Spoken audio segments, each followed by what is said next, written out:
नमस्कार। एसटिभी च्याटमा यहाँलाई हार्दिक स्वागत छ। म प्रकाश गिरी। एसटिभी च्याटको आजको अङ्कमा हामी चर्चा गर्नेछौँ नेपाली कङ्ग्रेसको आन्तरिक राजनीति र सत्ता राजनीतिको सन्दर्भमा। जसरी सत्तारूढ दलको बारेमा यो 2-3 वर्ष यता चर्चा भएको छ र सरकारले राम्रो काम गर्न सकेन, सत्तारूढ दल आफ्नै पार्टीको आन्तरिक विवादमा रुमल्लिरह्यो भनेर त्यस्तै खालको चर्चा अलिकति धीमा गतिमा होला, अलिकति मधुर स्वरमा होला, तर नेपाली कङ्ग्रेसमा पनि त्यही प्रकृतिको बहस छ र प्रतिपक्षमा बसेर कङ्ग्रेसले सत्तारूढ दललाई एउटा ट्र्याकमा राख्न सकेन भनेर निकै ठुलो चर्को आलोचना पनि चलिरहेको छ। त्यही बीचमा नेपाली कङ्ग्रेसको महाधिवेशन लागिसकेको छ र नेताहरूले झन्डै आधा दर्जन नेताहरूले म सभापतिको उम्मेदवार हुँ भनेर घोषणा गरिसक्नु भएको अवस्था रहेको छ। यो अवस्थामा विपक्षी राजनीति कसरी जान्छ र यो राष्ट्रको सामुन्नेमा अहिले देखिएको ठुला चुनौतीहरू, कोभिडको चुनौती, आर्थिक चुनौती, बेरोजगारीका यी सारा चुनौतीहरूको सन्दर्भमा महाधिवेशनको सङ्घारमा जाँदै गरेको नेपाली कङ्ग्रेसले के मुद्दालाई प्रमुख मुद्दा, मूल मुद्दा बनाउँछ? आजको अङ्कको मूल बसा हाम्रो यो रहनेछ। आज हामीसँग कुराकानीको लागि नेपाली कङ्ग्रेसका नेता हुनुहुन्छ अर्जुन नरसिंह केसी। तपाईँलाई स्वागत छ। धन्यवाद। लगभग महाधिवेशन लागिसकेको छ तपाईँहरूलाई? करिब महाधिवेशनको प्रारम्भिक सुरुवातको चरणमा छौँ हामी। अघिल्लोचोटि महामन्त्रीको उम्मेदवार हुनुभयो, यसपटक सभापतिको उम्मेदवार म हुँ भनेर भन्नुभएको छ। वास्तवमा त्यो सबै उम्मेदवार भए म चाहिँ के कम यतिको पार्टीको सिनियर नेता भनेर भनिदिनु भयो कि उठ्नेको लागि भन्नुभएको? होइन, यसमा के छ भन्दाखेरि एउटा कुरा, यो पार्टीभित्र र पार्टीको अहिलेको जुन दृष्टिकोण विचारधाराका विभाजनहरू छन्, यो व्यक्तिगत कसैसँग प्रतिस्पर्धी अथवा चाहिँ नि प्रतिद्वन्दी दुश्मनीका कारणले भएको त होइन। पार्टी अहिले चाहिँ नि के छ भने एउटा समूह छ, यथास्थितिबाटै पार्टी चल्नुपर्छ, चलाउन सकिन्छ, त्यो यथास्थितिबाटै अहिले देखिएका चुनौती सामना गर्न सकिन्छ भन्ने दृष्टिकोण राख्छ। र त्यो दृष्टिकोण भने के भने यत्रो लज्जास्पद पराजयपछि हामीले त्यसलाई समीक्षा, विश्लेषण र गवेषणा गरेर जुन चाहिँ नि आफूभित्र भएका गल्तीलाई सुधार्दै जनताको बिचमा, कार्यकर्ताको बिचमा भन्नुपर्ने थियो, यो गल्ती भयो, हामी फेरि दोहोऱ्याउँदैनौँ भनेर त्यसरी जाने मनस्थितिमा देखेर यथास्थितिबाटै नेपाली कङ्ग्रेस 2079को निर्वाचनमा पहिलो पार्टी बन्न सकिन्छ भन्ने एउटा दृष्टिकोण हो। दोस्रो दृष्टिकोण होइन, यसमा नीतिगत, नेतृत्वगत, संरचनागत दृष्टिकोणले परिवर्तन हुनुपर्छ। अब पार्टी नेता प्रधान होइन, नीति प्रधान हुनुपर्छ। पार्टी व्यक्ति प्रधान होइन, विधि प्रधान हुनुपर्छ। र पार्टी संस्थागत रूपबाट पारदर्शी ढङ्गले चल्नुपर्छ र यो सामूहिक उत्तरदायित्व र सामूहिक निर्णयका प्रक्रियाहरू अगाडि बढाउनु पर्छ भन्ने पार्टीभित्रको आन्तरिक सुधार लगायत अरू अहिले जो देखिएको छ नि 2062-63 को आन्दोलनमा हामीले एउटा समग्र राष्ट्रिय एकता र संयोजनको निम्ति तत्कालीन द्वन्द्वात्मक हिंसात्मक परिस्थितिबाट देशलाई उन्मुक्ति दिनको निम्ति जुन किसिमका कतिपय कुराहरूमा हामीले सम्झौता गऱ्यौँ, ती सम्झौताहरूबाट अहिले जनमानसमा चाहिँ के एउटा प्रभाव परिरहेछ भने काङ्ग्रेस भने त कम्युनिस्टहरूकै पछि लगु हो। अब हामीले त्यसलाई पनि वास्तविक रूपबाट हाम्रो पहिचानलाई अलग गर्दै कम्युनिस्टहरूसँगको सम्बन्धलाई पुनर्विचार गर्नुपर्ने र त्यसलाई चाहिँ नि आलोचनात्मक समर्थनको रूपमा परिवर्तन गर्नुपर्ने जुन स्थिति हो, त्यो पनि हाम्रो अहिले पार्टीको नेतृत्वबाट हुन नसकेको परिस्थिति छ। त्यसकारण यी मौलिक विभाजनभित्र पार्टीभित्र दुईटा विचार देखिया छ। त्यहाँ कुन गुट, त्यसको गुट, उसको गुट भन्छन्। म कुनै गुटमा पनि होइन, गुट पनि छैन। वैचारिक रूपले हामी अहिले दुईटा एउटा पार्टीभित्र सुधारवादी दृष्टिकोण लिएर चाहिँ अब सुधार हुनुपर्छ। यथास्थितिबाट अहिलेको संरचना र अपारदर्शी ढङ्गबाट मनोमानी शैली र स्वेच्छाचारी प्रवृत्तिबाट पार्टी चल्दैन, त्यसमा आमूल सुधार हुनुपर्छ भन्नेमा हामी ठुलो जमात र अझ कार्यकर्ताको लेभलमा त अझ ठुलो जमात छ, त्यो चाहिँ नि त्यो पक्षमा छ। अब तिनीहरू मध्येको एउटा दावेदार म पनि हुँ, किनभने मेरो दावामा अहिले मसँगको समकालीन साथीहरू पार्टीभित्रको यो रेसमा अत्यन्त सीमित छन्। त मैले तपाईँको समकक्षी भनेको चाहिँ अहिलेको पार्टीको सभापति शेरबहादुर देउवा, रामचन्द्रजीहरूलाई लिन सक्छु म। त्यो लेभलको सिनियरिटी अरू साथीहरू सबै हुनुहोला आफ्नो आफ्नो ढङ्गले उहाँहरूले व्यक्तित्व विकास गर्नु होला उहाँहरूको नेतृत्वको ओजस्वितालाई मैले चुनौती दिन खोजेँ होइन त्यसैले तर अहिले यो जुन पार्टीमा तपाईँको वरिष्ठताको अथवा लगानीको सङ्घर्षको होइन योगदानको जुन कुरा छ नि यो सबै कुराले तपाईँलाई चाहिँ अब सभापतिको उम्मेदवार नै बनाउनको लागि यसले प्रेसर दिइराखेको छ कि म यतिको मान्छे अब म अहिले पनि नउठे कहिले उठ्ने भन्ने कुराले मात्रै एउटा त त्यो दृष्टिकोण तपाईँले जे भन्नुभएको छ म त्यसमा उपयुक्त छु भन्ने मेरो दाबी पनि हो तर त्यो दाबी हुँदा हुँदैन म के भन्छु भने यो वैचारिक रूपबाट एउटा सुधार गरेर लिएर जानुपर्छ भन्नेमा सबभन्दा पहिला सामूहिक नेतृत्वमा प्रतिबद्धता गरौँ त्यो अहिले पनि छ नि होइन अहिले कसरी अहिले त कङ्ग्रेसमा सामूहिक नेतृत्व त छैन सामूहिक नेतृत्वको परिपाटी विधानमा होला तर व्यवहारमा छैन एउटा सामूहिक नेतृत्वको प्रतिबद्धता गरौँ र अर्को हामी सुधारवादीहरूमध्ये जसमा जसरी संयोजन गर्नुपर्छ संयोजन गरेर अगाडि बढौँ भनेको सुधारवादी भनेको चाहिँ तपाईँले कुन कुन कुन कुन कुन नेताहरूको सुधारवादी कुन कुन नेताहरूले यथास्थितिवादी अहिले जो संस्थापन पक्ष छ त्यसमा केही सुधारवादी दृष्टिकोणका साथीहरू छन् तर त्यो यथास्थितिवादी दृष्टिकोणबाट नै अब त्यसलाई चाहिँ के भने नियन्त्रित छ अब बाँकी हामी जो अहिले संस्थापन इतरका छौँ हामीहरू यसलाई सुधार हुनुपर्छ यो अहिलेको यो समूहमा तपाईँ हुनुहुन्छ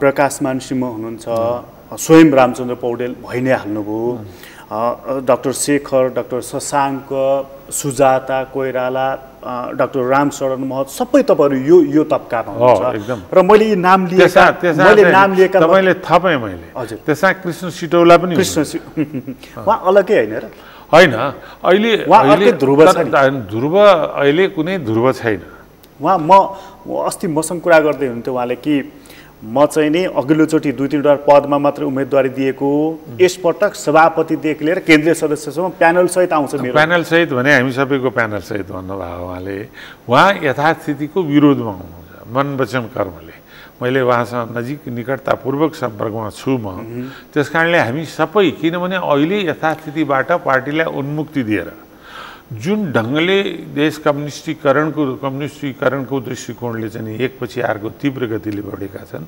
राष्ट्रिय संस्थाहरू संवैधानिक संस्थाहरू चाहिँ भत्ताभङ्ग पार्ने र नियन्त्रित समाजलाई समाजतिर उन्मुख देखिन्छ लोकतन्त्र र संविधानको खास्टो ओढेर एक दलीय कम्युनिस्ट पद्धतिको स्थितितिर देश एकातिर उन्मुख छ भने अर्कोतिर प्रकाशजी देश अहिले काङ्ग्रेसहरूले सोद्धाखेरि हामीले सोद्धाखेरि पार्टीको निम्ति मात्रै सङ्कटको स्थिति होइन यो प्रजातन्त्रको निम्ति अथवा डेमोक्रेसीको निम्ति सङ्कटको स्थिति छ डेमोक्रेसीको निम्ति मात्रै होइन राष्ट्रको सङ्कटको स्थिति छ किनभने तपाईँ हेर्नुहोस् अहिले तीव्र स्तर गतिबाट छिमेकीहरूको बिचको द्वन्द तपाईँले बडा असाध्यै राम्रो कुरा गरिराख्नु म यसलाई समय लिएरै आउँछु म यसमा एकैछिन पार्टीको तपाईँहरूको थोरै कुरा सिद्ध्याएर ठ्याक्कै यतापट्टि आइहाल्छु पार्टीको चाहिँ अघि जुन तपाईँले र मैले नाम लिएका पात्रहरू हुनुहुन्छ तपाईँसहित रामचन्द्र पौडेलसम्म यी अधिकांश पात्र नै म सभापतिको उम्मेदवार भनिराख्नु भएको छ तपाईँ त मेरो सामुन्नेमै हुनुहुन्छ तपाईँ त भनि मैले म हुँ नै तर म तपाईँलाई अहिले पनि के विश्वास दिन्छु भने सिटौलाजी लगायत यो सम्पूर्ण समूह एक ठाउँमा उभिन्छ परिवर्तनको निम्ति पार्टीभित्र परिवर्तनको निम्ति त्यसमा म विश्वस्त छु र मैले त्यसमा चाहिँ नि आफ्नो सशक्त भूमिका पनि निर्माण गरेका छु हामी एक भएर आउँछौँ एउटा निश्चित उद्देश्यसहित भनेको संस्थापन इतर समूहको एउटा उम्मेदवार हुन्छ एउटा उम्मेदवार हुन्छ एकदमै एउटा उम्मेदवार मैले डाक्टर शेखरको कुरा सुने उहाँ चाहिँ म र गगन थापा मिलेर एउटा प्यानल बनाउँछौँ भनेर भनिराख्नु भएको छ मलाई लाग्दैन यो समूहगत रूपबाट हामी एउटा निर्णयमा नपुगुन्जेल अब कल्पित इच्छा त सबैको होला है र त्यो किसिमको परिस्थितिको निर्माणका प्रयासहरू पनि होला तर कुरा चाहिँ के छ भने सामूहिक रूपबाट बसेर हामी चाहिँ नि जो जेमा बस्दाखेरि पनि सामूहिक निर्णय छ, सामूहिक नेतृत्व पद्धति, एउटा निश्चित मिसन र हामी अहिले स्वार्थविहीन सङ्कल्पका साथ 2079 मा नेपाली कांग्रेसलाई पहिलो पार्टी बनाउँछौँ। अहिले देखिएको राष्ट्र, प्रजातन्त्र र पार्टीप्रतिको चुनौतीलाई सामना गर्ने सक्षम, सशक्त, जीवन्त, वैचारिक रूपले चाहिँ पुनर्जागृत कांग्रेसलाई निर्माण गर्छौँ भन्ने। त्यसो गर्नुहोस्, त्यसलाई हाम्रो शुभकामना छ कि। तर त्यसो हो भनेदेखि हिजो शेरबहादुर देउवासँग सभापतिमा लडेको व्यक्ति त रामचन्द्र पौडेल हो नि त। उहाँलाई चाहिँ ल उहाँ उम्मेदवार हो, हामीले सहयोग गर्छौँ भनेर तपाईँ हिँडे त टन्टै सक्यो त। त्यो एकजनाले भनेर हुँदैन। यहाँ सबैको सामूहिक इच्छाको प्रबलतालाई अस्वीकार गर्न सकिन्न। त्यसैले म अहिले पनि भनिरहेको छु, म निरन्तर रूपबाट भनिरहेको छु, मैले तपाईँसँग म अन्तिम रूपबाट लड्ने नै हो भनेर भनेको छैन। म उम्मेदवार हुँ, मेरो त्यत्तिकै दाबी छ, अरूभन्दा कहीँ कुनै कमजोर छैन म। तर महाधिवेशनको मतदानको प्रक्रियाभन्दा अगाडिसम्मको तपाईँ उम्मेदवार हो होइन, त्यो बेला पनि उम्मेदवार हुन सक्छु। तर मूल कुरा चाहिँ नि एउटा स्वार्थविहीन सङ्कल्प मैले भने नि, र त्यो सङ्कल्प भनेको देशमा प्रजातन्त्र। अघिल्लोचोटि पनि त तपाईँ यसै गरी खरो रूपमा उत्रनु भएको थियो, हामी कुराकानी गरेका थियौँ। तपाईँ शेरबहादुर देउवा सभापतिको उम्मेदवार हुनुभयो, तपाईँ महामन्त्रीको उम्मेदवार हुनुभयो एउटै प्यानलबाट हो। यसपटक त्यो सम्भावना छ कि छैन? यसपालि त्यस्तो कुनै सम्भावना छैन, किनभने त्यो पटक त मैले मेरो महामन्त्री डाक्टर शशाङ्क कोइरालाले निश्चित रूपबाट मनदेखि नै धन्यवाद दिनुपर्छ। त्यो पटक उहाँहरू दुईजनाको बिचको साँठगाँठ मैले त्यही बेला थाहा पाएँ। मलाई त्यसका धेरै आधार र प्रमाणहरू, उम्मेदवार हुनु अगाडि नै थाहा थियो होइन, उम्मेदवार भइसकेपछि। तर मैले चाहिँ नि के भन्टाने भनेदेखि ती सम्पूर्ण चिजको बावजुद पनि हरुवाहरू चाहिँ जहिले पनि अर्कालाई अभियोग लाउने त नेपालको प्रचलनै छ। त्यसकारण म चुपचाप बसेँ। तर अहिले पछिल्लो चरणमा फायर साइडमा त स्वयं हाम्रो महामन्त्रीजीले भनिदिनु भयो कि शेरबहादुरजीको सहयोग मलाई भयो भनेर भन्दाखेरि त्यो जुन खालको षड्यन्त्र भयो त्यसलाई त मैले 1.5-2 वर्षसम्म त मौन धारण गरेर चुपचापै बस्या हो नि। त्यसपछिका धेरै कुराहरूमा उहाँहरूको असहमत हो। एउटा कुरा प्रकाशजी, म शेरबहादुरजीको महामन्त्रीमा लडेको मान्छे, त्यो टिममा उहाँभन्दा दोस्रो मान्छे त मै हो नि। तर अब म स्वयं सरकारमा छु, म जहिले पनि स्वतन्त्र न्यायपालिकाको पक्षधर र जहिले पनि त्यसको सम्बन्धमा धेरै लेखेँ, धेरै बोलेँ र मेरो मन वचनदेखिको त्यो विश्वास हो लोकतन्त्र स्वतन्त्र न्यायपालिकाले मात्रै समर्पण गर्न सक्छ। प्रधान न्यायाधीशको महाभियोग म जस्तो सिनियर साथीसँग सल्लाहको त कुरा छाडिदिनुहोस्, कहीँ गरेको सही पेस्ट गरेर प्रस्तुत भएदेखि यस्ता अनेकौँ घटनाक्रम छन्। त्यसले गर्दा त्यो स्वेच्छाचारिताको पराकाष्ठा नागेपछि मैले उहाँसँग असहमत जनाएँ। मैले त्यसै कुनै पूर्वाग्रह आग्रह केही होइन, या लहडमा होइन, किनभने त्यसरी चल्दैन पार्टीभित्र। कोही त हुनुपर्छ आन्तरिक रूपबाट विश्लेषण संश्लेषण। तपाईँको अनुभवमा चाहिँ सभापति शेरबहादुर देउवा चाहिँ एकल ढङ्गले चल्नुहुन्छ? एकल ढङ्ग, एकलमा उहाँको केही आफ्नो आन्तरिक समूह होला, मैले त्यसलाई गिरोह भन्ने गरेको छु, त्यसले प्रभावित गर्ला। तर के छ भने उहाँले जुन ब्रोडर टर्ममा सबैलाई चाहिँ नि असहमतिहरूको बिचमा सहमति खोज्ने, आफ्नै टिमभित्रको मान्छेहरूसँग खुला छलफल गरेर के गर्ने त गर्ने भन्ने जुन स्वभाव मैले त्रिभुवन विश्वविद्यालयदेखि विद्यार्थी आन्दोलन सँगसँगै बस्दा उहाँको खुलापन र जुन स्वभाव देखाएको थियो त्यो त पटक्कै भएन उहाँको। र जसरी एकल ढङ्गबाट मर्यादा कसलाई कति गर्नुपर्छ भन्ने स्थिति उहाँको देखेन, त्यसपछि मैले उहाँसँग असहमत भएँ। तर असहमत हुनुको अर्थ त्यो एउटै पार्टीभित्र वैचारिक रूपले असहमत हुनुलाई म कुनै अस्वाभाविक पनि मान्दिनँ। त्यो स्वाभाविक हो। त्यो एउटै पार्टीभित्र हिजो उहाँसँग भए मान्छे, अहिले हामीसँग छन्, हामीसँग भए मान्छे उहाँसँग होला, विचारको द्वन्द्व न हो, व्यक्तिसँगको सम्बन्धको कुरा भने। तर म अलिकति यतापट्टि आउँ त्यसपछि। यसपटक पनि जस्तो अघि तपाईँले बडा मिठो कुरा गर्नुभयो कि म महामन्त्रीको उम्मेदवार थिएँ, उहाँको महासभापतिको, तर क्रस चाहिँ त्यहाँनिर भइराखेको रहेछ शशाङ्क र शेरबहादुर देउवा बिचको भनेर। यसपटक पनि चर्चा हामी सुन्दैछौँ कि शेरबहादुर देउवा र शशाङ्कको बिचमा फेरि पनि अर्को किसिमको समीकरणको सम्भावना छ भनेर। मलाई त्यस्तो लाग्दैन। उहाँहरूको बिचमा वर्किङ टिमहरू बसेर कुरा भइरहेछ अनेक कुरा त सुनिन्छ, तर म त्यसमा पटक्कै विश्वास त छैन। र त्यो चिजलाई अब कार्यकर्ताले राम्रोसँग बुझेका छन्। त्यस्तो ढङ्गबाट कसैले कसैलाई क्रस गरेर उसको उपयोगिता, उसको क्षमता, उसले पार्टीलाई दिन सक्ने योगदान, उसको अहिलेको गतिविधिको प्रभावकारितालाई हेरेर नै महाधिवेशनमा आएका प्रबुद्ध नेपाली काङ्ग्रेसभित्रका सशक्त, जीवन्त र आरो अवरो अनेक देखेर भोगेका आएका मान्छेहरू त्यस्तो भकाउमा कसैले लगाउन खोजे लाग्दैनन् भन्ने कुरा एउटा मलाई विश्वास छ भने, अर्कोतिर अहिले यो जुन खालका होहल्ला छन् त्यसमा मलाई विश्वास छैन। तर डाक्टर शशाङ्क कोइराला त बिपीको कान्छो पुत्र हो नि त। नेपाली कङ्ग्रेसमा त बिपी भनेपछि त सकियो होइन। बिपी कोइरालाको एउटा आदर्श र उहाँको ऐतिहासिक योगदान र नेपालमा उहाँले लोकतन्त्रको स्थापना कालदेखि अन्तिमसम्म गर्नुभएको सङ्घर्षको पाटो एउटै हो। तर म जहिले पनि के भन्छु भने त्यसको अर्थ उहाँ कसैलाई पनि इन्कार गर्न खोजेको होइन। मैले व्यक्ति होइन, विचार, गुट होइन, सक्षमता र विरासत होइन, विचार र उसले गर्न सक्ने योगदान अहिलेको आवश्यकता हो। त्यो आधारमा चाहिँ नि पार्टीभित्र जजमेन्ट हुन्छ, हुनुपर्छ र कार्यकर्ताले गर्छन् भन्ने कुरा मलाई म विश्वस्त छु।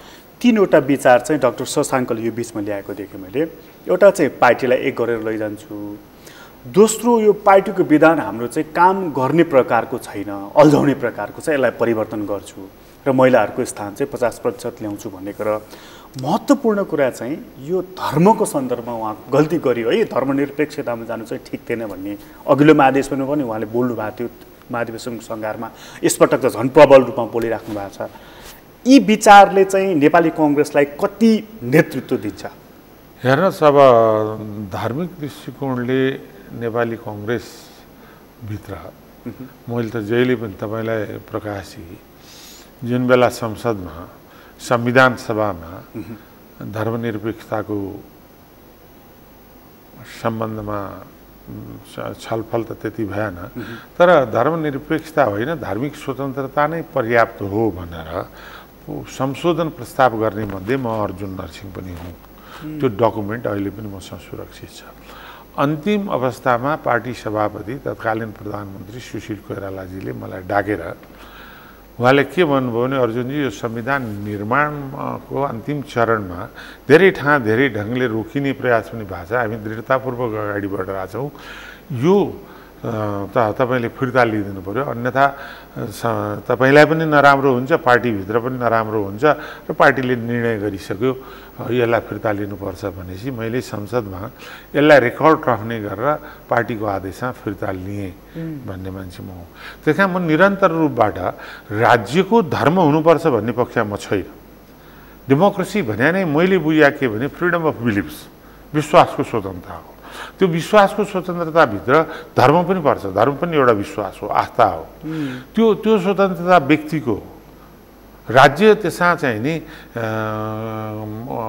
अल्मलिनु हुन्न भन्ने कुरामा म अहिले पनि दृढतापूर्वक भन्छु। तर धर्मनिरपेक्षता होइन धार्मिक स्वतन्त्रता नै पर्याप्त हो भन्ने दृष्टिकोणमा म हिजो पनि थिएँ, अहिले पनि छु। तर अब त्यसलाई अब जसरी धार्मिक दृष्टिकोणले भन्नुहुन्छ भने म सार्वधर्म समभावमा विश्वास गर्छु। मलाई कतिचोटि चाहिँ नि एकै दिनमा क्रिस्चियनहरूको कार्यक्रम र सप्ताहमा पनि पुग्दाखेरि मलाई धेरै टिका टिप्पणीहरू चाहिँ नि सामाजिक सञ्जालमा कति डलर खाएर गयो आएको थियो कि मैले उहाँलाई प्रिय भाइ, म नेपाली कङ्ग्रेसको जिम्मेवार व्यक्ति हुँ, म धार्मिक स्वतन्त्रतामा विश्वास गर्छु। सर्वधर्म समभाव मेरो पार्टीको आदर्श हो। म हिन्दू हुँ, तर मलाई कसैले बोलाउँदाखेरि म चाहिँ नि क्रिस्चियन मात्र होइन, जैन, मुस्लिम, बुद्ध कुनै धर्मका कार्यक्रममा जान्छु। मेरो विचार मसँग हुन्छ, अरू आगे तपाईँको विचार भनेर एउटा जवाफ लेखाएको थिएँ मैले। त्यस कारण म अहिले पनि त्यही कुरा खुब आलोचना भएको थियो नि तपाईँको एउटा क्रिस्चियन मण्डलीको कार्यक्रममा जाँदा गएकै हो। म फेरि पनि कहीँ बोलायो भने जान्छु, मलाई त्यसमा के आपत्ति छैन। म हो, तर यो देशमा भएका कुनै धर्म विरोधी त म होइन नि। तर एउटा कुरा के छ भने नेपाली कांग्रेस धर्ममाथि भइरहेको इन्क्रोचमेन्ट जुन छ त्यसको विरोधी हो र अहिले यो धार्मिक प्रबलता जुन ढङ्गले देखिएको छ यो सरकार स्वयं राज्य नै सञ्चालक भएर होली वाइन र क्रिस्चियनाइजेसनको प्रोसेसलाई जसरी अगाडि बढाए त्यसकारण त्यसपछि नेपालका तमाम हिन्दूहरूको मनमुटुभित्र चोट परेको छ। फेरि त्यहाँनिर अर्को पनि प्रकरण आएको छ। अहिले त फेरि हाम्रो प्रधानमन्त्री त आइहाल्यो फेरि कुरा होइन, रामको नाम लिएर हिँडिराख्नु भएको छ र अयोध्या नेपालमा छ, कहाँ भारतमा छ, मन्दिर निर्माणको लागि उहाँले निर्देशन पनि दिइसक्नु भएको छ। हाम्रो प्रधानमन्त्री त मैले एउटा संस्कृत कहाँ श्लोक सम्झेँ अहिले तपाईँले भन्दा एको हम द्वितीय नास्ति न भूतो न भविष्यति भन्छ कि म एउटा हुँ दोस्रो कोही पनि छैन, न पहिला थियो न पछि हुन्छ भन्ने खालको अहङ्कार र आडम्बरबाट केन्द्रित हुनुहुन्छ उहाँले। त्यसलाई चाहिँ नि मै मात्रै भनेर केन्द्रबिन्दुमा राख्ने स्वभावले उहाँलाई कति नाफा भएको छ कति नोक्सान भएको छ त्यो उहाँले विश्लेषण गर्ने। तर त्यो होली वाइनको कुरा गरेर उहाँले चाहिँ क्रिस्चियनिटीलाई प्रमोट गरेको कुरा आइरहँदाखेरि अहिले अयोध्याको सन्दर्भमा प्रधानमन्त्रीले बोलेको कुराले त उहाँ चाहिँ रियल सेन्समा चाहिँ राष्ट्रवादी हुनुहुँदो रहेछ भन्ने कुरा देखाएन होइन? अथवा तपाईँले अहिले जुन भन्नुभयो म सप्ताहमा पनि गएँ, क्रिस्चियन मण्डलीको प्रोग्राममा पनि गएँ, मलाई बोलाएँ म गएँ, त्यही उत्तर प्रधानमन्त्रीको पनि रहने भयो नि त होइन? त्यो राज्य संलग्न छ। म त व्यक्तिमा राज्यको संलग्नतामा सम्पूर्ण गाउँपालिकाका अध्यक्षहरूलाई नै हाजिर हुने गरेर आफै बिरामी प्रधानमन्त्री कति दिनसम्म गएर बस्ने भन्ने कुरा त अनौठा भयो नि। त्यसले त यत्रो ठुलो सङ्ख्यामा रहेका हिन्दूहरूको सम्मानमा चोट पुगेको महसुस भएको छ। त्यसैले पनि यो कुरा विशेष रूपले निस्क्यो। त्यसको उपर चाहिँ यो राम सम्बन्धी प्रकरणले गरेन? होइन होइन, त्यसले केही पनि गर्दैन। राम सम्बन्धी प्रकरणमा त म तपाईँलाई आउँछु। ठिक छ, राम विश्वव्यापी रूपबाट स्वीकृत हिन्दूहरूको आराध्य र आदर्श पुरुषको रूपमा हामी लिन्छौँ। उहाँको जन्म कहाँ भन्ने कुरामा भन्दा पनि उहाँको आदर्श र उहाँलाई हामीले जो ईश्वरावतारको रूपबाट स्वीकार गरेका छौँ त्यो पक्ष सबभन्दा इम्पोर्टेन्ट कुरा हो। अब थाइल्यान्डमा पनि छ अयोध्या, कहाँ पनि छ अयोध्या, पाकिस्तानमा पनि छ। अब अयोध्याको नामैबाट त्यहीँ राम जन्मिया भन्ने कुराका धेरै कुराहरू पुष्टि गर्नुपर्ने आवश्यकता हुन्छ।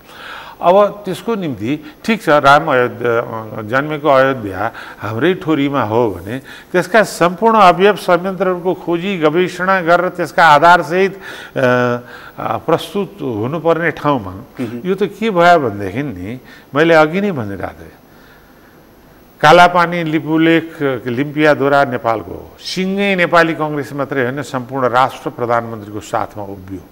त्यसपछि त्यसलाई चाहिँ नि कसरी उच्चस्तरीय सौम्य सद्भावपूर्ण कूटनीतिद्वारा चाहिँ त्यसलाई फिर्ता लिन सकिन्छ भन्ने भन्दा पनि एकपछि अर्को निहुर्ने कुराहरू भयो, तिक्तता निर्माण गर्ने कुराहरू भयो। पार्लिमेन्टमा तपाईँको एउटा कुनै पनि मित्र राष्ट्रको त्यो पनि साधारण कार्यकर्ताले होइन, प्रधानमन्त्रीले चाहिँ के त्यो सिम्बलमाथि अपमान गर्ने कुरा भयो। त्यति मात्रै होइन, डिप्लोमेसीमा कूटनीतिमा एउटा सानो शब्दलाई चाहिँ नि केलाउनु पर्ने हुन्छ। चीनको भन्दा भारतको कोभिड चाहिँ नि खतरनाक भन्नुको सन्देश चाहिँ नि त्यो कोभिडको मात्रै दिँदैन। त्यसपछि आएर कृत्रिम अयोध्या खडा गरेर सांस्कृतिक आक्रमण भयो भनेर चाहिँ अयोध्या विषयमा भन्नुभयो। एकपछि अर्को तिक्तता र राष्ट्रवादको जामा पहिरेर त्यसलाई नै सुरक्षा कवच बनाउने सिवा प्रधानमन्त्रीको र अहिले नेकपा कम्युनिस्ट पार्टी भन्छु, हिजो प्रधानमन्त्री भन्दै पनि यो अहिलेसम्म भएका दुर्दशाका सहभागी चाहिँ नि नेकपा कम्युनिस्ट पार्टी हो, प्रधानमन्त्री मात्रै होइन। उहाँहरूभित्रका अन्तर्द्वन्द्व त जति गरे पनि आखिर के अरे यो मैले त्यसलाई के अरे यो दूरवाणी यो आकाशवाणी भन्ने गरेका छु, त्यो आकाशवाणीले मिलायो या उहाँहरू आफै मिल्नुभयो अथवा चाहिँ सत्ता आकाशवाणी भने चाहिँ बाह्य सन्देश अब कुन चाहिँ हो थाहा छैन, म आकाशवाणी मात्रै भन्छु। नै तपाईँले त्यसलाई जुन बिम्ब प्रयोग गर्नुभयो त्यो चाहिँ यो बाह्य सन्देशलाई म आकाशवाणी भन्ने शब्दको रूपमा चाहिँ परिभाषित गर्छु। कहीँबाट आउँछ त्यो? तपाईँले धेरै आकाशवाणी भयो भने कृष्ण जन्मको बेला आकाशवाणी भयो भन्ने त हुन्छ नि। अब उहाँहरू कसरी मिल्नुहुन्छ होइन, तर अहिले पनि त्यसको एउटा प्रचलनमा बिम्बको रूपमा मैले प्रयोग गरेँ। नेकपामा चाहिँ आकाशवाणीहरू बढी हुने जस्तो लाग्छ तपाईँलाई? होइन, तपाईँले व्यवहारमा पनि धेरै ठाउँ देख्नुभयो, तपाईँहरूले न्युज दिएका कुरा हामीले पढ्यौँ। यही अहिलेका मेलमिलाप पनि भुसको आगो, कति दिन रहने कति दिन नरहने त्यो उहाँहरूको कुरा हो। तर हामी अहिलेको स्थितिको सम्पूर्ण जिम्मेवार चाहिँ नि एकजना प्रधानमन्त्री मात्रै होइन, किनभने उहाँहरू त अब सम्झौताको सहमतिको बिन्दुमा पुगिरहनु भएको छ। सिँगै नेकपा हो भन्ने चाहिँ नि मेरो विश्लेषण हो। त्यो सम्झौता र सहमतिको बिन्दुमा हुँदा त एउटै पार्टीभित्र हुँदैन, त्यो त अलग अलग पार्टीको बिचमा पो सम्झौता हुन्छ होइन। उहाँहरू त अब देखिँदा अलग जस्तो पनि देखियो, फेरि केले कसरी हो, कुन चाहिँ फेभिकल आकाशवाणी फेभिकल भन्छु म त्यसलाई, त्यसले जोड्ने कोसिस गरिरहेछ, तर त्यो कति जोडिन्छ भविष्यमा हेर्दै जाउँ। अघि तपाईँ सरकारको कुरा गर्दै हुनुहुन्थ्यो, यो चाहिँ नि बडा नियन्त्रित व्यवस्थातर्फ जान खोज्दैछ भनेर तपाईँले बडा गम्भीर आरोप लाउँदै हुनुहुन्थ्यो। तर यसो भनौँ, तपाईँहरू नै हो नि त, फेरि त्यो उग्र वामपन्थीलाई हामीले चाहिँ एकदमै प्रजातान्त्रिकरण गर्दै यहाँ ल्याइ पुऱ्यायौँ भनेर चाहिँ तपाईँहरू नै हो नि त फेरि गर्वका साथ छाती पिट्नु होइन। हामीले गर्वका साथै छाती पिट्या पनि हो, ल्या पनि हो। अनि तपाईँ अहिले हेर्नुहुन्छ भने 2007 सालदेखिको निरन्तरको सङ्घर्ष अवरोहबाट सहजीकरणको भूमिका अदा गर्दै एक दलीय सर्वसत्तावादी कम्युनिस्टहरू चाहे झापामा व्यक्ति हत्याबाट सुरु गरेको होस्, चाहे 17,000 व्यक्ति हत्या र देशमा हिंसात्मक आतंक गरेर आएको होस्, तिनीहरूलाई लोकतान्त्रिकरण र वर्तमान संविधानलाई चाहिँ सम्म ल्याइपुर्याउने काम त हामीले गरे हुन्। त्यो ऐतिहासिक गर्व त हाम्रो आफ्नो ठाउँ छ। तर त्यति गर्दा गर्दै पनि अहिले जुन खालको परिवेशहरू निर्माण हुँदैछ, त्यो परिवेशले चाहिँ नि फेरि यो चाहिँ नि लोकतन्त्रको जामा र आवरण चाहिँ बाहिर देखाउने, तर एकदमै हुनस्याङ मोडलमा एकदलीय हेर्नुहोस् त, राष्ट्रका लोकतन्त्र केले चल्छ? विधिले चल्छ, पद्धतिले चल्छ, संस्थाहरूले चलाउँछन्। न विधि छ, न पद्धति छ, संस्थाहरू सब तहस नहस छ, संवैधानिक अङ्गहरू चाहिँ नि नियन्त्रित लाचार छाया बनाउनु खोजेको छ। स्वतन्त्र न्यायपालिकालाई नियन्त्रित बनाउने निरन्तर प्रयास छ। प्रेस स्वतन्त्रतामाथि निरन्तर आक्रमण गर्ने अनेक विधेयकहरू प्रस्तुत भएका छन् संविधानमा भएका, चाहे सुरक्षा परिषदका ऐन हुन्, चाहे मानव अधिकारवादी ऐन हुन्, तिनीहरूलाई सरकारको मानव अधिकारसँग सम्बन्धित मानव अधिकार राष्ट्रिय मानव अधिकार आयोग कि सङ्गठन आयोगकोलाई नियन्त्रण गर्ने, यी सब कुराहरू के हो त एकपछि अर्को गरेर त्यसलाई चाहिँ नि नियन्त्रणमुख जुन गराउनु खोजिया छ, त्योसँग सामना गर्न सक्ने शक्ति। म अघि नै तपाईँले भनेको कुरामा एकछिन आउँछु, 1 मिनट। एकातिर देशको लोकतन्त्रका सम्पूर्ण पद्धति, अवयव, संयन्त्र, संस्थाहरू नष्ट गर्ने प्रक्रिया तीव्रतापूर्वक अगाडि बढाएको छ। अर्कोतिर राष्ट्रिय परिस्थिति चाहिँ नि दुईटा छिमेकी मित्र राष्ट्रहरूको बिचको भारी द्वन्द्वको चपेटतिर उन्मुख छ र त्यो सँगसँगै ग्लोबल पोलिटिक्समा चाहिँ नि का शक्तिहरू चाहिँ नेपालतिर केन्द्रित भइरहेका छन्। त्यस कारणले यो राष्ट्रिय अन्तर्राष्ट्रिय द्वन्द्वको एकातिर चपेटमा परिरहेछ, अर्कोतिर देशभित्र बहुपक्षीय चाहिँ नि असन्तुष्ट र कन्फ्लिक्टका स्थितिहरू जो देखा परेका छन्, त्यो स्थितिलाई निराकरण गरेर दुईटै छिमेकीलाई सन्तुलन र अन्तर्राष्ट्रिय क्षेत्रमा पनि यो डेमोक्रेटिक क्रेडेन्सियल बोकेको पार्टी हो भनेर सन्तुलन गर्न सक्ने र देशभित्र पनि चाहे अहिले भर्खर तपाईँले धर्मका कुरा जो निकाल्नु भयो, ती सबैलाई सन्तुलन गरेर जाने पार्टी अहिले पनि नेपाली काङ्ग्रेस हो। त्यस कारण नेपाली काङ्ग्रेस सशक्त, जीवन्त, पारदर्शी, नीतिमुखी र लोकतान्त्रिक बनाउनुको निम्ति हाम्रो अभियान हो। तर त्यो कमजोर अवस्थामा छ अहिले केही कमजोरीहरू छन्, हामी त्यसलाई सुधार्छौँ। र यो जुन 2.5 वर्षको बिचमा सरकारको सत्तारूढ दल नेकपाको जति आलोचना भयो आम स्तरबाट, मिडियाबाट, तपाईँहरूबाट पनि, तपाईँहरूको पनि त प्रशंसा भएन नि यो बिचमा? होइन, तपाईँले भनेको कुरासँग एकदम म स्वीकार गर्दै के भन्छु भने नेपाल कम्युनिस्ट पार्टीको सरकारको जुन तीव्र स्तर गतिबाट चाहिँ जनताको बिचमा विकर्षण पैदा भएको छ, म तपाईँलाई भन्छु हामीले आकर्षण पैदा गर्न नसकेकै हो। ती आकर्षण पैदा गर्नुको निम्ति चाहिँ नि हामीले यो पार्टीभित्र आमूल सुधार र वैचारिक पुनर्जागरण निर्माण गर्नुपर्ने आवश्यकता छ भन्ने मेरो धारणा हो। हेर्नुहोस्, त्यसको लागि चाहिँ एउटा नेतृत्व परिवर्तन गर्दैमा मात्रै हुँदैन। मैले नेतृत्व परिवर्तन मात्रै हाम्रा शैलीहरू, नीति, नेतृत्व, संरचना, विधिसङ्गत प्रक्रिया र पारदर्शिता र अनि राष्ट्रिय नीतिहरूमा पनि अहिले देखिएका धेरै चिजमा हामीले फेरि विश्लेषण, समीक्षा, गवेषणा गरेर जहाँ जनताको हामी समाजवादी दृष्टिकोणबाट 2012 सालदेखि प्रतिबद्ध भयौँ। तर त्यो समाजवादी चिन्तनमा कहाँ चुक्यौँ, कहाँ चिप्ल्यौँ? सीमान्तकृत समुदायको आएको सुनिश्चितता, सामाजिक सुरक्षा र यो सामाजिक न्यायका पक्षहरू, महिला, जनजाति, आदिवासी, युवा जमातको आकर्षण सिर्जना गर्नेदेखि धेरै कुराहरू जो हामीले गर्न बाँकी छ त्यतातिर सोच्नुपर्छ। अहिले म के देखिरहेको छु भने तपाईँलाई पुस्तान्तरणको मात्रै समस्या होइन, पुस्तान्तरण त स्वाभाविक प्रक्रिया हो, एक पुस्तापछि अर्को पुस्ता आउँछ। अहिलेको पार्टीभित्रको समस्या र देशैको समस्या के देख्छु भने पुस्ता अन्तरालको समस्या हो। त्यो पुस्ता अन्तरालमा देखिने वैचारिक विविधता, चिन्तनको फरकहरूलाई चाहिँ नि संयोजन गर्न सक्ने संयोजनकारी नेतृत्व अहिलेको आवश्यकता हो। त्यसकारणले अहिले उमेरको कुरा हो। यो उमेरको पनि अलिकति कुरा चाहिँ जस्तो मैले चाहिँ गुरु घिमिरेले बोलेको सुने, प्रदीप पौडेलले, अरू नेताहरूले पनि, गगनकै पनि सुने। गगन त तपाईँको नातेदार पनि पर्नुभयो।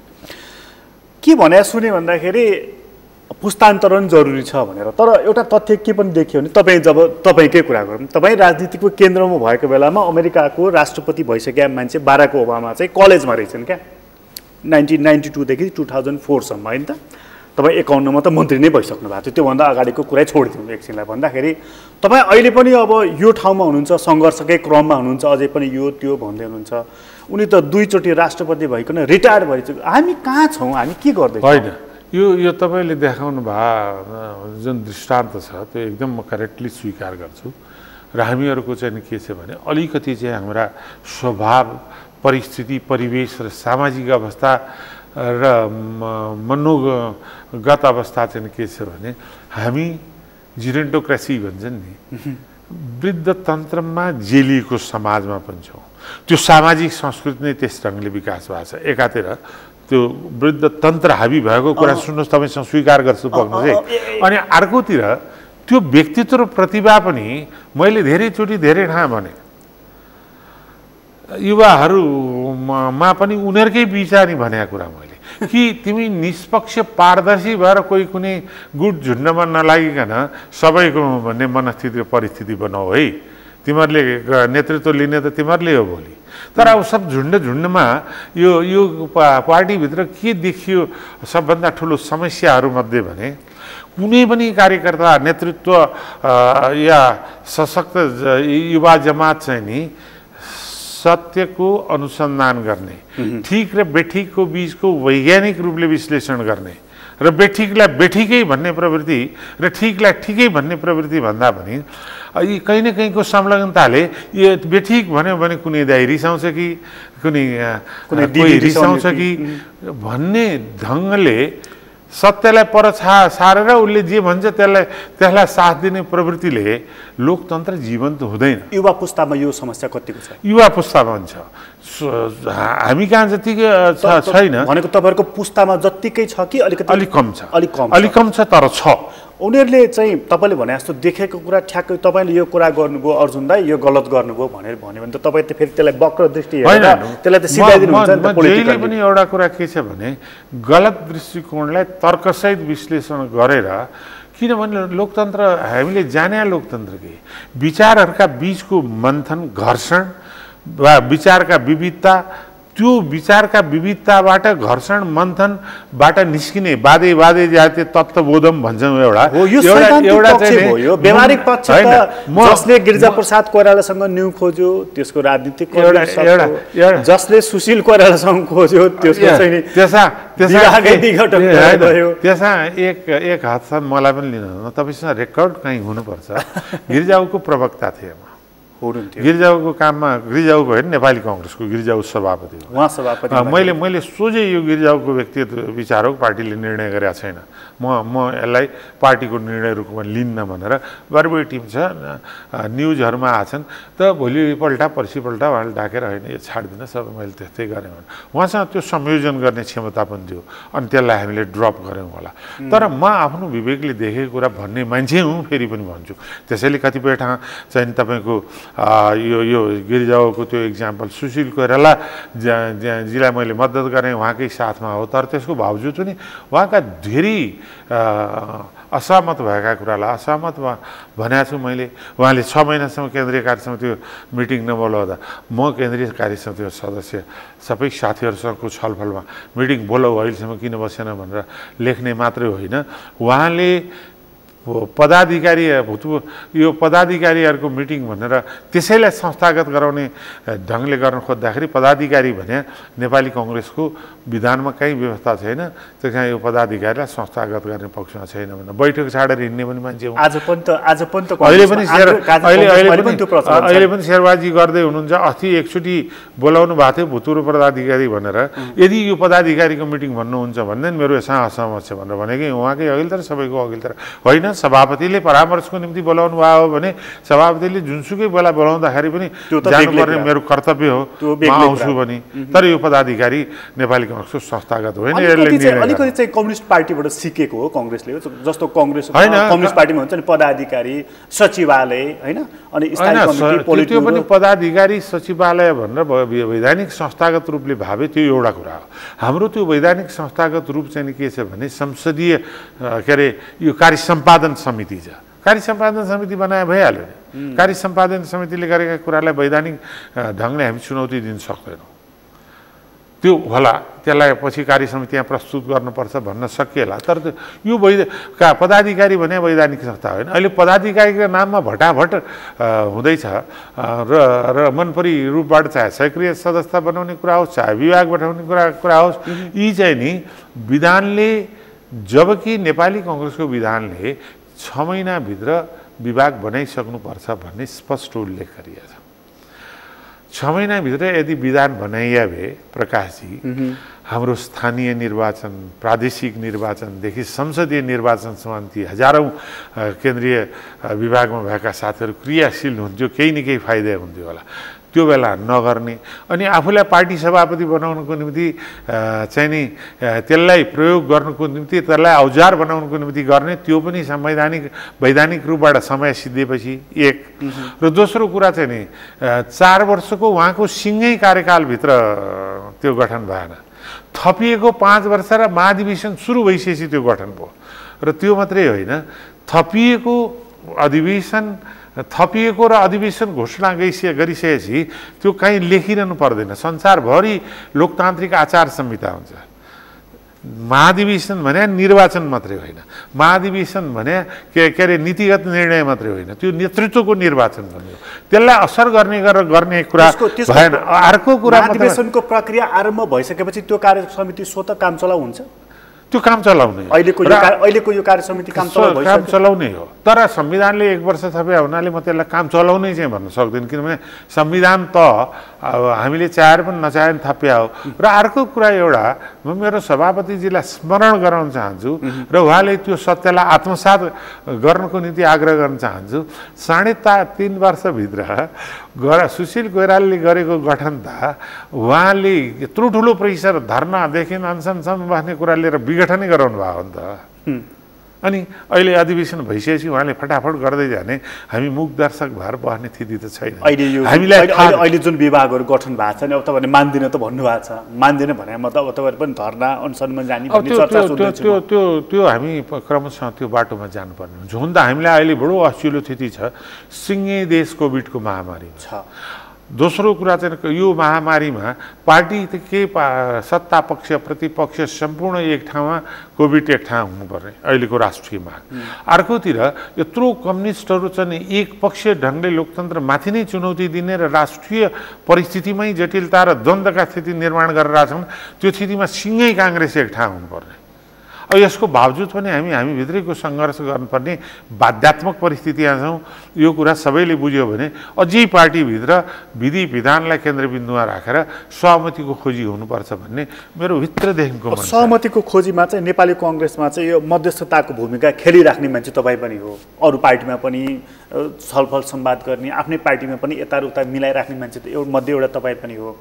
तपाईँले नै यो भूमिका लिए भइगयो त होइन? अहिले अब म शेरबहादुर इतरका साथीहरूसँग त म त्यो भूमिका गरि नै रहेको छु।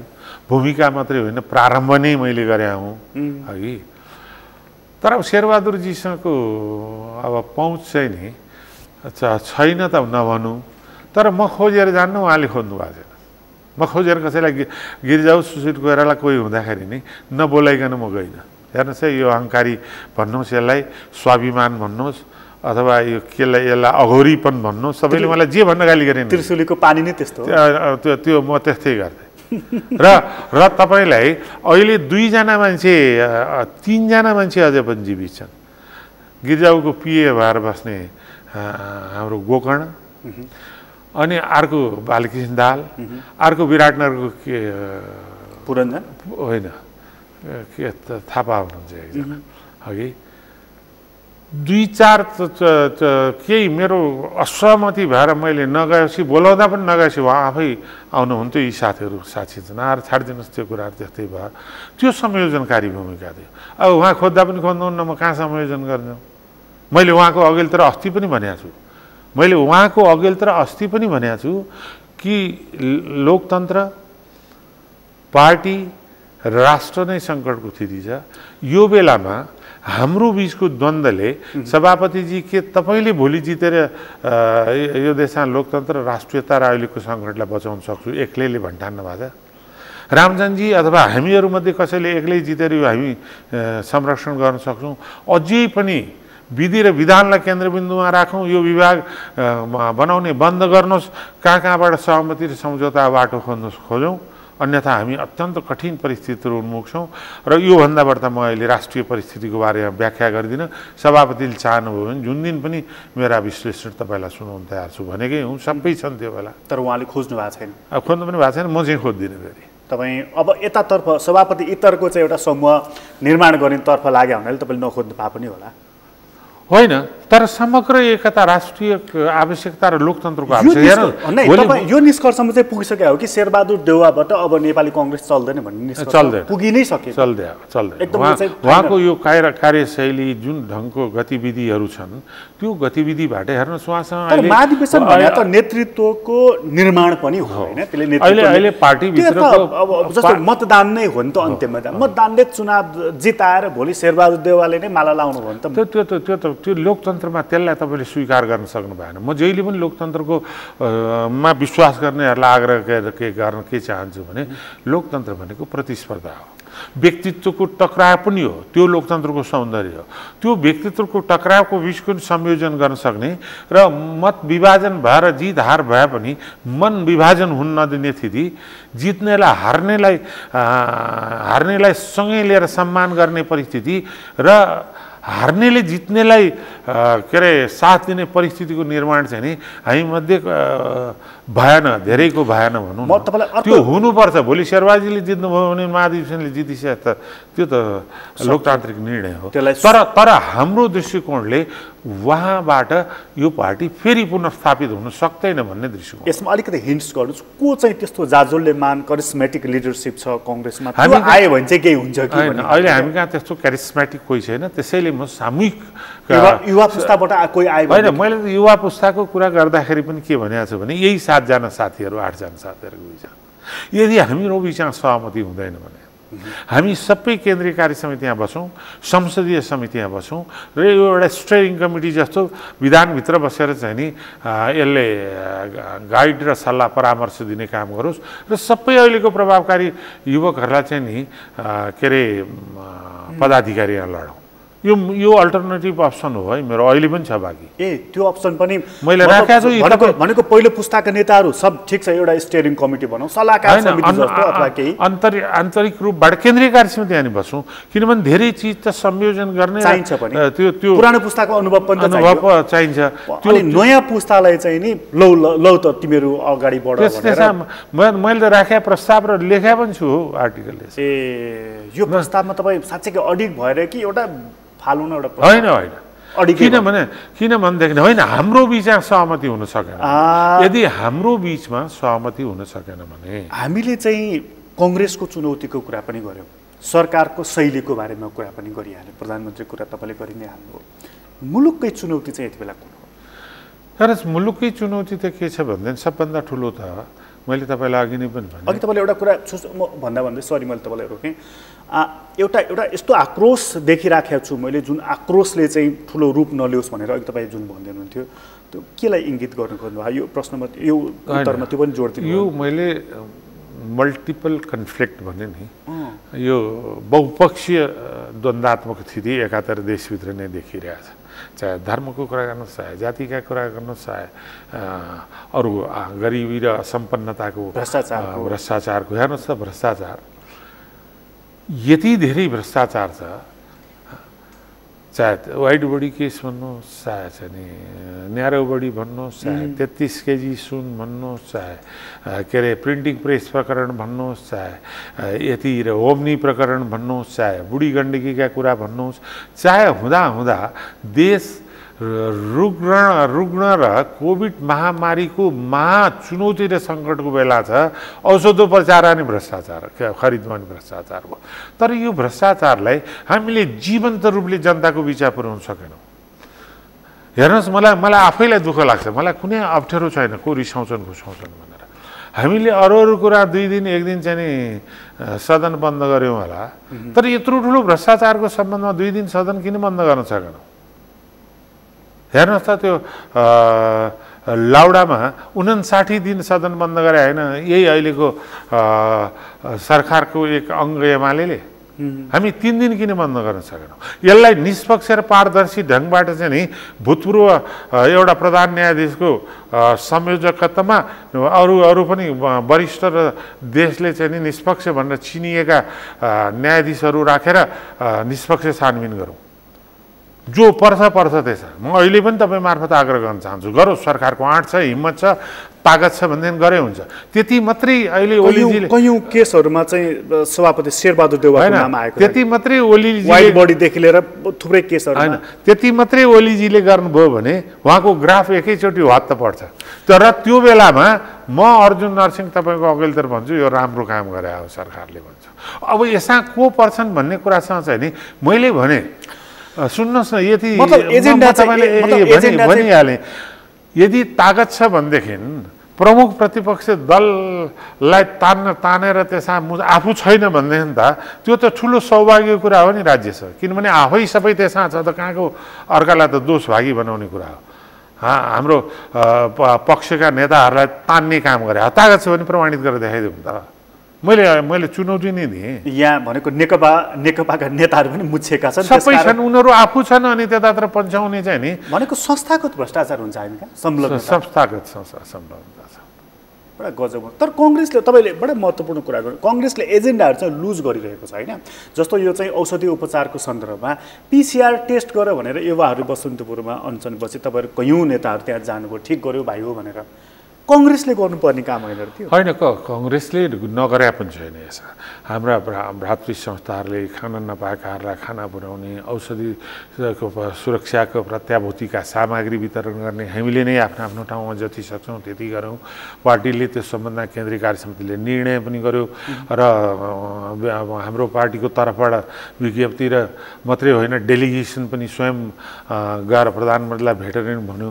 हामीले सुरुदेखि नै कोभिडको महामारी पछि सम्पूर्ण कुरा हामीले आफ्नो आन्तरिक द्वन्द्व पनि थाँती राखेर, सरकारसँगको प्रतिस्पर्धालाई थाँती राखेर हामी सँगै साथ दिन चाहन्छौँ भनेकै हो। ऊ साथै लिन चाहँदैन। अहिलेसम्म तपाईँको 6 महिनादेखि यत्रो ठुलो महामारीमा छन्। हिजोदेखि त 12 जनाको मृत्यु भइसक्यो। 38-39 हजार मान्छे चाहिँ नि सङ्क्रमित छन्। हरेक दिन 1000 नाघा छ, हिजो 1200 पुग्यो। यो स्थितिमा तपाईँ एउटा आश्चर्य मान्नुहुन्न यो सरकारको शीर्षस्थ नेतृत्व तहको मिटिङमा कहिले कोभिडको एजेन्डाको रूपमा आयो, कहिले भोकै सडकमा बसेका र आत्महत्या गरेकाहरूको निराकरणको आयो। लकडाउन अर्धर लकडाउन निषेधाज्ञा नै समाधान त होइन नि। त्यो लकडाउन अर्धर लकडाउन निषेधाज्ञा त जनता चाहिँ नि घरमा बस्ने, सरकार चाहिँ क्रियाशील भएर चाहिँ त्यसका वैकल्पिक र त्यसमा पर्ने असरहरूको राष्ट्रिय कार्यक्रम ल्याउने होइन। के कार्यक्रम देख्नु भएको छ तपाईँले? हस्पिटल भडा नपाएर 60 ठाँ चार्दाखेरि चाहिँ नि मरेका न्युज हामी दिनदिनै सुनिरहेछौँ। भेन्टिलेटर नभएर मरेका न्युज सुनिरहेछौँ। त्यस कारण यो सरकारको सम्पूर्ण नालायकीलाई जति ढङ्गले जनस्तरमा पुर्याउनु पर्छौँ सक्थ्यौँ, हामीले त्यो नसकेको। अघि तपाईँले जुन जन आक्रोशको कुरा गरिदिनुहुन्थ्यो, जस्तो मल्टिपल कुराहरू छन् यसमा आक्रोशका चाहिँ। यो आक्रोशले चाहिँ अहिले मानिसहरूले प्रश्न गरेको हामी सुन्दैछौँ। उनीहरू के भन्दैछन् भने संघीयता आयो, हामीले के पायौँ, गणतन्त्र आयो, हामीले के पायौँ, समावेशी समानुपातिक आदि इत्यादि अनेक कुराहरू भनियो गरियो, तर के भयो त? आज पनि मानिसहरू टुर्खेलमा बसेर एउटा टपरीमा खान बाध्य छ। भनेको मतलब त के भयो त? यो सारा ठुला कुराहरू त हामीले गऱ्यौँ। तपाईँको चाहिँ पञ्चायतकालमा भन्दा अहिले उद्योग कतिवटा बढे, बाटो कति बन्यो, जनताको जीवनस्तरमा के आयो, राष्ट्रको ऋण कम भयो कि मतलब के चिज चाहिँ भयो त? बडा गम्भीर होइन। हेर्नुहोस्, अब यसलाई चाहिँ नि के छ भने धेरै ऐतिहासिक क्रममा सबभन्दा ठुलो उपलब्धि त देशले लोकतन्त्र प्राप्त गर्यो। लोकतन्त्र संरक्षण सम्वर्धन गर्ने हाम्रो सामाजिकरणको प्रक्रियालाई चाहिँ नि हामीले जुन ढङ्गले तीव्रस्तर गतिले लानु पर्यो त्यो सकेनौँ। र एउटा कुरा चाहिँ के छ भने हेर्नुहोस्, पद्धति परिवर्तन भएर मात्रै जबसम्म प्रवृत्ति परिवर्तन हुँदैन त्यसले ठोस योगदान पुर्याउँदैन। प्रवृत्ति नेतृत्वको र चाहे त्यो सरकारमा होस् चाहे पार्टीमा होस्, सरकार परिवर्तनले चाहिँ नि ठोस योगदान दिन सक्दैन जब संस्कार परिवर्तन हुँदैन। अहिले मैले देख्दै आएका यी सबै कुरामा त धेरै उपलब्धिहरू पनि भएका छन्। उपलब्धिहीन जसरी तपाईँले चार्ट पेश गर्नुभयो त्यो होइन, धेरै उपलब्धि भएका छन्। अब म तपाईँतिर चाहन्न किनभने तपाईँ सबै सिद्धिँदैछ। तर यति चाहिँ म भन्न चाहन्छु, पद्धतिहरू परिवर्तन भए, प्रवृत्तिहरू परिवर्तन भएन, सरकार धेरै परिवर्तन भए, संस्कारहरू परिवर्तन भएन। र हामी चाहिँ नि के भने त्यही ठालु मनोवृत्ति, त्यही के अरे जिम्मोल तालुकदारको शैलीमा अहिले पनि राज्य पार्टी सञ्चालन गरिरहेछौँ। त्यसमा आमूल परिवर्तनको जो आवश्यकता छ त्यही आवश्यकतालाई म पार्टीभित्र नेपाली कङ्ग्रेसको वैचारिक पुनर्जागरणको अभियान भन्छु र संस्कार र संस्कृतिको पुनर्जागरणको अभियान भन्छु, प्रवृत्तिको पुनर्जागरणको अभियान भन्छु। त्यो अभियान कोही निम्ति चाहिँ नि पार्टीभित्र म क्रियाशील रहन्छु र त्यही अभियानको लिएर म महाधिवेशनमा जान्छु, समूहलाई लिएर जान्छु या म आफै जान्छु, त्यो चाहिँ पछि भविष्यले निर्णय गर्छ। अन्त्यमा सोधे, प्रधानमन्त्री केपी ओलीको ठाउँमा अर्को कोही पात्र भइदिए भए यो कोभिडको, आर्थिक सङ्कटको, बेरोजगारीको, यो जनअसन्तोषको मा सम्बोधन गर्नमा केही फरक पनि आउँथ्यो अथवा जो भए पनि त्यस्तो? हेर्नुहोस्, यसै गरी अहिले जस्तो गरेर मै सर्वे सर्वा हुँ, यो अहम ब्रह्मास्मि भन्छन् नि। अघि नै मैले तपाईँलाई भने यो कोभिडले अलिकति संस्कृतितिर पनि अध्ययन गरिरहेको छु कि यो हेरेको छु। अहम ब्रह्मास्मि, मै सबै चिज हो, म नै केन्द्र हो, यो संसारको केन्द्रबिन्दु म हुँ भन्ने सोच चाहिँ नि सायद त्यो अहङ्कार चाहिँ अरूले अलिक कम गर्थ्यो कि। हेर्नुहोस् त डाक्टर केसी, एउटा यो डाक्टर गोविन्द केसी के गरिरहेछन्? दुर्गम क्षेत्रमा गएर धोती र कछाड लाएर उपचार गरिरहेछन्। ती माथि गर्ने अन्याय, यो निरङ्कुशताको क्रूरताको पराकाष्ठा होइन। त्यसै गरेर चाहिँ नि अहिले देशभित्र जुन किसिमका गतिविधि हरेक पक्षमा देखिएको छ, अब भ्रष्टाचारीहरूमाथि कारवाही हुन भन्छन्, सबै भ्रष्टाचारी चाहिँ एकपछि अर्को चोखेका छन्। न आफूभित्रको कुरा सुन्नु छ, न विरोधीको कुरा सुन्नु छ। यस्तै भन्दा केपी ओलीजी हाम्रो सम्मानित प्रधानमन्त्रीजी प्रतिपक्षको नेतृत्वको निम्ति उपयुक्त मान्छे हो। हँसाउन सक्ने, ठोक्न सक्ने, मर्ममा प्रहार गर्न सक्ने। तर देशको प्रधानमन्त्रीले अर्काको मर्ममा प्रहार गर्ने होइन, संयोजन गर्ने र सकेसम्म सन्तुलित हुने र सकेसम्म चाहिँ नि कम बोल्ने। अब अहिले उहाँसँग चाहिँ नि नेपाली जनताले बेसार पुराण सुन्नु खोजे हो कि अहिलेको राष्ट्रिय परिस्थितिमा भोका नाङ्गा उपचार नपाएका बिरामी र खान नपाएका र यो निषेध लकडाउन अर्ध लकडाउनबाट पीडितहरूको निम्ति राहतको राष्ट्रिय नीति खोजेका हो। निश्चय नै राहतको खोजेका हुन्। तर अब हो तर्क म बेसार विरोधी होइन है। फेरि अहिले म आफै पनि धेरै वर्षदेखि बिहान जुरुक उठेर कोभिडले मात्रै होइन, बिहान जुरुक उठेर एक ग्लास पानीमा थोरै बेसार हालेर खान्छु। त्यसको उपादेयता र त्यसको सत्यताको सम्बन्धमा जति खिल्ली उडाएका छु त्यो पनि होइन।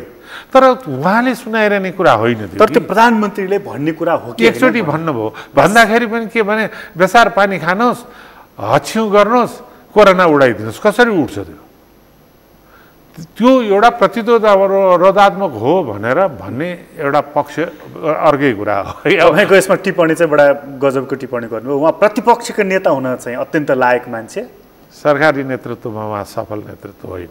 तपाईँलाई धेरै धन्यवाद। हस्, मेरो पनि हार्दिक धन्यवाद। आदरणीय दर्शकबिन, तपाईँलाई पनि धन्यवाद। आज हामीले कुराकानी गऱ्यौँ नेपाली कङ्ग्रेसका नेता अर्जुन नरसिंह केसीसँग। उहाँसँगको कुराकानी अहिलेलाई यति नै। एसटिभी च्याटबाट म प्रकाश क्रीडा बिदा दिनुहोस्। सगरमाथा टेलिभिजन हेर्दै गर्नुहोला। नमस्कार।